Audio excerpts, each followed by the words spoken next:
Hey, it's Raquel, your friendly business coach, and we're here with another Cafecito Chat.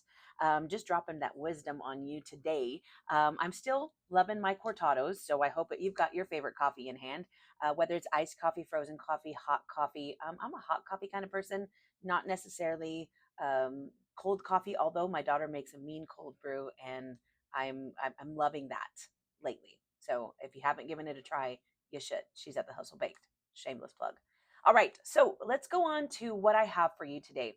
I have what I'm loving lately and is just really saving my afternoon want a snack and a pick me up is this sweet lady that comes into my office. She bakes gluten-free snacks and regular snacks, but she'll bring stuff in, and she is not celiac, but she is gluten sensitive.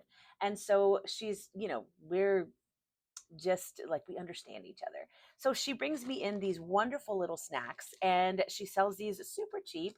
I mean, just like you were going to a bake sale, and she comes in ever so often and she has these snacks. She always stops by, and I always do my best to buy something from her. She used to only accept cash. Now she's graduated to Cash App. And I told her yesterday when she came in, I was like, I love that you're on Cash App. She's like, I didn't want to, but I realized there were a lot of my clients wanted to be able to pay me that way, and so I adapted. And that's my tip for today. You have to learn to be adaptive to all sorts of things. This is what the entrepreneurial mindset is all about. It's about adapting to the situation when you're going through something that is either a sickness in in the family or in the ownership. Perhaps it could be a pandemic like what we suffered in 2020. It could be just economic instability like what we're seeing right now, just cultural instability like what we're seeing right now, a change in leadership, and all of those uncertainties. It's really important for us to become adaptive people. And that just means that you learn to pivot and to adapt to whatever the situation might be. And that's all it takes to be a great entrepreneur and a business person and a good person all the way around. A good leader will learn to adapt according to the situation that is at hand. And so it's really important to not dig our heels in the ground and to think, I'm just going to keep going as we've been doing for the last 20, 30, 40 years because that's what we've always done. No, it's time to break out of that way of thinking and adopt that entrepreneurial mindset, which says when the tide is high, we adapt and we ride it. When the tide is low, we adapt and we endure it. So it's really important for us to adopt that kind of mindset in absolutely anything that we do. So, whether it be in your professional development, your personal development, whether it be in your business, adaptive learning is required. Adaptive learning. Go back. We cannot solve problems the way we've always solved them all the time because we don't live in the exact same time or situation that we've lived in the past. Those days are over. What are we doing now going forward? And so, if you maintain yourself as a limber person that says, I'm here to roll with the punches, throw me a challenge and let's critically think about it. Let's adapt to our circumstances and our surroundings, and let's make a go of it. That's what it takes. I read the Entrepreneurial Mindset, which Gary Shoniger wrote that book. If you guys have not taken a minute to take a look at it, I'll link it down in the comments below. But that's a really phenomenal book, and he talks a lot about the mindset. And he talks about it being more important for us to have an entrepreneurial mindset than to have absolutely anything else. You can have a great business plan, you can have good cash flow projections, you can have all of those wonderful things. But if your mind is not one of an entrepreneurial uh, person, then when challenges come, you won't know what to do because those projections and that business plan is in your frame of mind at what you're thinking right now. And a lot of times projections are just what we think will happen. But how many times does what we think is going to happen and what actually happened, how many times are those the exact same thing? Not many. And so really important for us to adapt to circumstances, to be adaptive learners, and to just be not so much risk takers, rather to become people that adapt to the situations and circumstances that surround them. And you're going to be successful, whether that be in your relationships, whether that be at your career or in your business. So that's just a hot tip for today. Now, tell you what I'm loving in addition to my little snacks. Have you guys tried these sticky notes? They're from Pen and Gear out of from Walmart, and they have the cutest notes. I don't know if you can see that, but they're so great. And the sticky part of them, sometimes when you buy sticky notes that are not post-it, a lot of times the sticky part of it just is not good at all.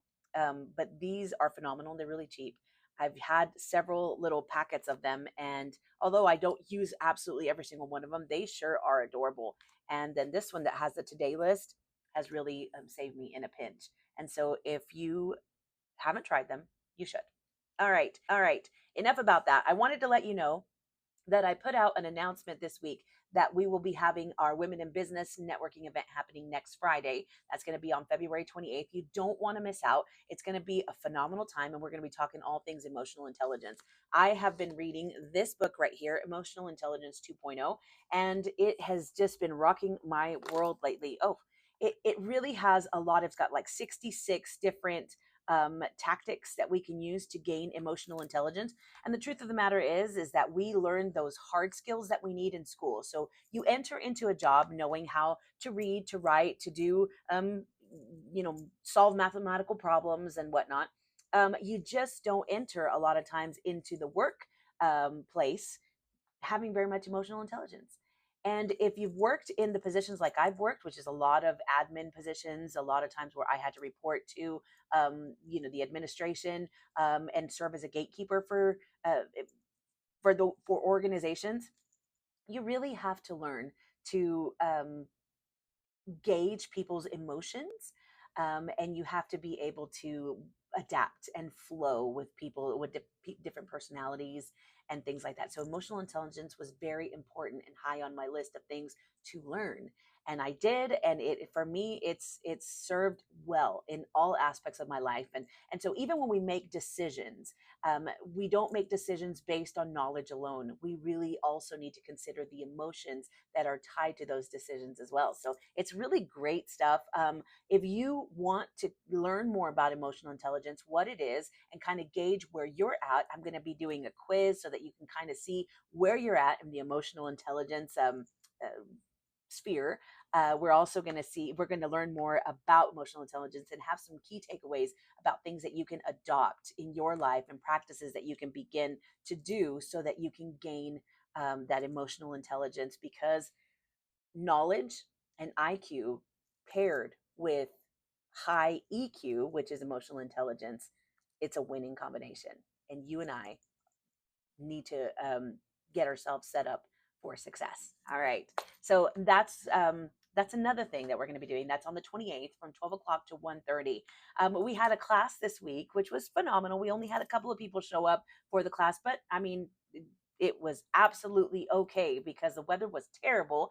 And these people came out, entrepreneurs in their own rights, came out and also learned about marketing. And it was great. We had a wonderful session, and I'll keep you posted because we are going to continue to have sessions like that so that we can develop that entrepreneurial mindset that I've been talking about, and also adopt some practices that will be beneficial for us in the development of our business. Thank you all for watching Tasty Thursdays. I really appreciate that. Thank you so much for liking and sharing, and also following along. The purpose of Tasty Thursday is to take you into a restaurant that maybe you haven't tried before. I'm already eating out there, so why not take you along with me? So that's the whole premise of going out. It is not so much to tear absolutely anybody down. And if you're looking for some negative reviews, honestly, you're just not going to find them, because I believe in community over competition and championing businesses that are out there killing it and doing the best that they can at their craft. So I'm all about supporting local and also building up these small businesses one review at a time. So that's Tasty Thursday, and I really appreciate you guys following along and being part um, of that program. All right. So I'm going to leave you with a prompt for this weekend. Take some time to just self care, take some time to decompress, take some time to rest, to refresh, to renew, and to get yourself ready for next week, because inevitably, God willing, we will have another week that we will have to tackle, and we want to do it with great tools in our tool belt and resources in our pocket so that we can be the best version of ourselves that is possible. I won't take up more of your time, but I want to leave you with this prompt for you to journal this weekend, or just to mull over, to think about, maybe to even have a conversation over a glass of whatever it is that you enjoy having in the evenings, and with whomever it is that you enjoy having it with. In what ways has social media affected you? Oh, I'm sorry. In what ways has social media affected how you define success? In what ways has social media affected how you define success? Talk about it, think about it, ponder it, write it out, and let's be certain that the way that we define success is not based on somebody else's thought of success, idea of success, or version of success. What is it that you want to accomplish? What do you want to do? What do you think is successful? That is being an independent thinker. Hey, have a wonderful weekend. I really appreciate you stopping by for our coffee chat. Thank you, thank you, thank you for liking, for sharing, and for also being a part of this community. Until next time, have a great weekend.